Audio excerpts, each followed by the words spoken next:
గోశాల అలాగే అండర్ కన్‌స్ట్రక్షన్‌లో ఉన్న పెళ్లి మండపాలు కూడా ఉన్నాయి.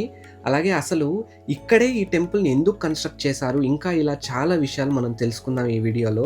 మీరైతే నా ఛానల్‌ని సబ్స్క్రైబ్ చేసుకోకుండా ఉంటే సబ్స్క్రైబ్ చేసుకోవడం మర్చిపోకండి. అలాగే ఈ వీడియో నచ్చితే లైక్ చేసి సపోర్ట్ చేయండి. అలాగే ఆ బెల్ ఐకాన్‌ని కూడా కాస్త క్లిక్ చేయండి. మీరు గనక ఈ టెంపుల్‌ని విజిట్ చేయాలి అనుకుంటే కెంగేరి నుంచి మనకు రామోహల్లికి ఎప్పుడు బస్సులుంటాయి. మీరు కెంగేరి బస్ స్టాండ్‌కి వచ్చారంటే అక్కడి నుంచి మీకు ఎప్పుడు రామోహల్లికి బస్సులుంటాయి. మీరు బస్ ఎక్కి టికెట్ తీసుకొని రామోహల్లికి దిగారంటే అక్కడి నుంచి జస్ట్ ఒక 1 కిలోమీటర్ నడిస్తే అక్కడ మనకి టెంపుల్ అనేది ఉంటుంది.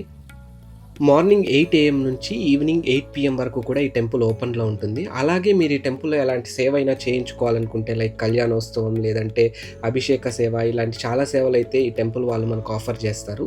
ఇక్కడ మనం ఏ సేవ చేయించుకోవాలనుకున్నా కూడా ఆ సేవ సంబంధించిన డీటెయిల్స్ అన్నీ కూడా తెలుసుకోవడానికి మనకొక వెబ్‌సైట్ ఉంది. ఆ వెబ్‌సైట్